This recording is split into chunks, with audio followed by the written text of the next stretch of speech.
and welcome to the first episode of the Manga Summer Reading List with Colorado Anime Fest and Kumoricon. I'm Kay. I'm Sam. And this week our theme is Dark Horse Comics. Dark Horse Comics has been publishing manga and comics for the last 30 years. They just celebrated their 30-year anniversary. So we actually got the chance to sit down and talk with one of their editors, Philip Simon, who has most recently been working on I Am a Hero, which is our adult title for this week. So we'll be getting to that a little bit later. In the meantime, we're going to talk to you about our kid and teen titles, Cardcaptor Sakura and Trigun. So, Cardcaptor Sakura is a great book for kids to read, either alone or with their family. Getting into manga at a young age can definitely help with kids learn more about Japanese culture, learn more about reading, and just kind of have a great new hobby to explore. One of the reasons why we put Cardcaptor on this list is because even though it is aimed towards maybe a younger audience, a lot of older audience members either remember reading it as kids or have picked it up later. And it just really works well for lots of different ages. So even the adults who may be helping a younger reader read this for the first time will definitely enjoy it. Cardcaptor follows Sakura as she goes through a journey of learning all about her magical powers that have been granted to her by the Book of Clow. She has to chase down cards that have been released from the Book of Clow and capture them so that they won't be running amok in Tokyo anymore. It shows a lot of her school life, it shows her relationships with her friends and her family members, and has a lot of great messages. I personally love her best friend. Her best friend's the one that comes up with all the fantastic costumes that she's always running around fighting baddies in. Mm-hmm. And also her little mascot friend is a lot of fun too. All the sass in the world. Yeah. Next up for our teen title is Trigun. Next up is our teen title, Trigun, by Yasuhiro Naito. You're going to be following along the story of Vash the Stampede, or as he's more infamously known as the Human-Eyed Typhoon. He is followed around by two employees of the Bernadette Insurance Society who are following him in attempts to minimize the damage that he is known for causing. But, as a twist of fate, it's not actually him that's causing all the damage. It's the bounty hunters who are after his $6 billion double dollars bounty. But he's really not that bad of a guy. He goes around trying to save as many lives as he possibly can with non-lethal ways.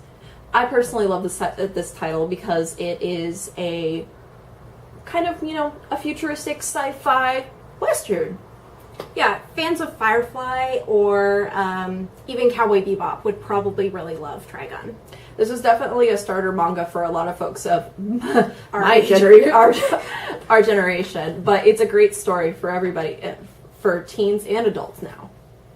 Definitely. You can also check out the anime for Trigun or Cardcaptor Sakura once you make it all the way through the manga. Mm-hmm.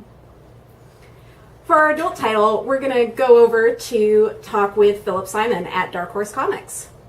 So we are here today at Dark Horse Comics with Philip Simon, editor of I Am a Hero. What was it like working on this project, or how did you first start on the project? Well, I'm kind of a zombie apocalypse fan. I'm a survival horror fiction fan. So when I heard that we were going to get this zombie book, I really wanted to be a part of it just because of the subject matter. And I was working on books like Evil Dead, Plants vs. Zombies, that also had zombies, and this came as my first manga project featuring zombies. And we spent a long time as a company trying to acquire this license. There was a fight, a shuffle for the license, but we got it. Michael Gambos, working with Carl Gustav Horn, set up our proposals, pitched it, and after we got it, it was assigned to me, luckily. At that point, I figured I'd work with Kumar Sivasubramanian, my translator, and Steve Dutro, my letterer. It's kind of like my go-to team. Mm-hmm. I also do what's known as English adaptation or localization work. Mm-hmm. That role, which some manga companies give to a freelancer, has long since been absorbed into our editorial duties here. Okay. So if your readers or your fans have any questions about the script, they can write them in, they can send them to you, and maybe on another show we can answer those kind of questions. Oh, definitely. This came to me, and I immediately felt that the main character, Hideo Suzuki, was interesting, 35, male, worked in manga. Mm-hmm. So I saw some similarities between him and myself. We're both office workers, and how would I respond to a zombie apocalypse in such a setting? But emotionally and I guess when it comes to relationships, I'm a bit more mature than Hideo, I must say. What I want readers to think about is that Hideo is a very unreliable narrator from the start. He's 35, but he's kind of had some arrested development as a child, and he's kind of stuck in a few ways. I asked the question, is Hideo really our hero? Which could be a good topic for readers to talk about. The book is called I Am a Hero, and very early on, Hideo says of himself, I am a hero. But I want readers to keep in mind that he's an unreliable narrator. And keep that in mind as you go through the book. He's being influenced by his office workers, by his environment, by his friends, and he's got some ideas that aren't so good. So my hope for Hideo is that he grows and changes, and we'll see if he does. I'm a Hero covers some of the cultural commentary in Japan right now, where a lot of people are analyzing the young adults and maybe up to that 35 or 40 range of adults just in general. They're having some issues with they're not going through a baby boom, and they're just kind of trying to figure out culturally where the country is headed in the next 10 to 20 years, and they're trying to work on some of that to fix it in the immediate future. So how do you think that affected the direction that the story took? Yeah, good question. Especially talking about, I guess, I would say how macho this starts and where it goes. I really want readers to keep in mind that Hideo is unreliable as a narrator, but also he's absorbed a lot of macho tendencies from his office mates and his friends. I know we're focusing on Volume 1, but in Volume 2, Hiromi shows up, a second character. And I really hope readers bear with Hideo to find him growing in Volume 2. Once he has to kind of take care of a younger female character, he really grows. She really pulls a lot out of him, and she's also more mature at about 14 than he is at 35. So they really work well together, and she kind of becomes the second protagonist for the series. Awesome. So I think female readers who are kind of put off by Hideo, how he thinks, will see him growing with the introduction of Hiromi. The I am a hero question is really interesting to me because as somebody who's working on this several volumes ahead, I'm wondering, is Hiromi the hero or is Hideo the hero? So it's also a really interesting series that might switch our expectations later on. Hideo, as a 35-year-old male, is immediately seen as having relationship issues. He can't quite communicate. He's also hallucinating, which is a remnant of like a childhood mental illness that he has. He's still trying to break away from that. He's got no support from family. His office situation is really strange. The people there are kind of abusive toward him. So it makes you wonder, how does, you mentioned like from a modern boomer standpoint, or the modern youth, it's kind of saying, are the youth zombies? Are the youths basically unmotivated and will wind up as confused as Hideo? Or will something happen to give them some kind of like path, I reckon. Yeah.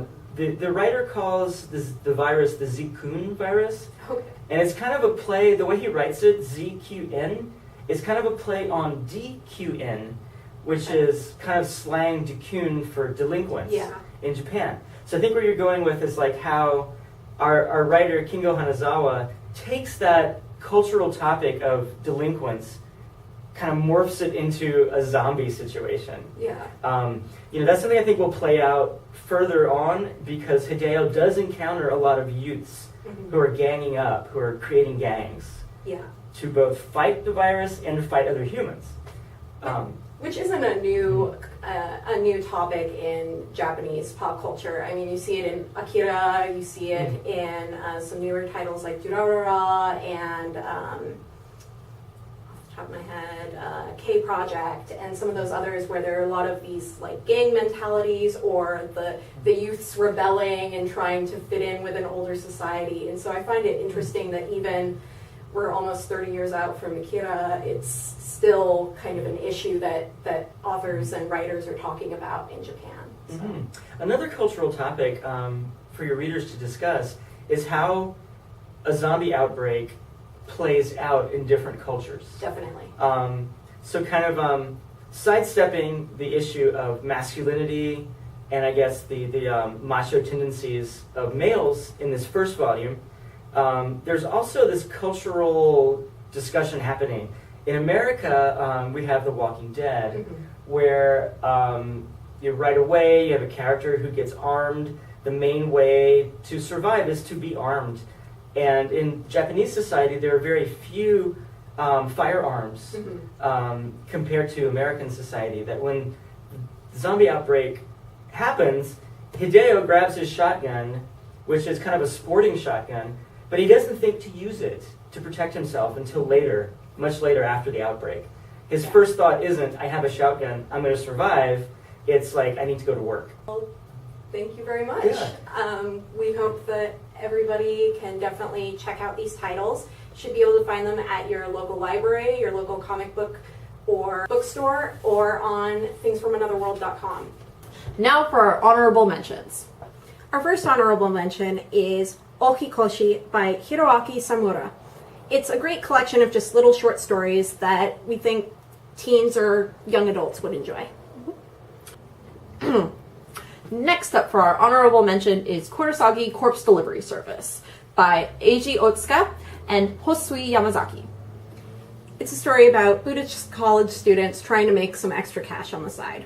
It's a little bit more of an adult title, but it's hilarious. Definitely.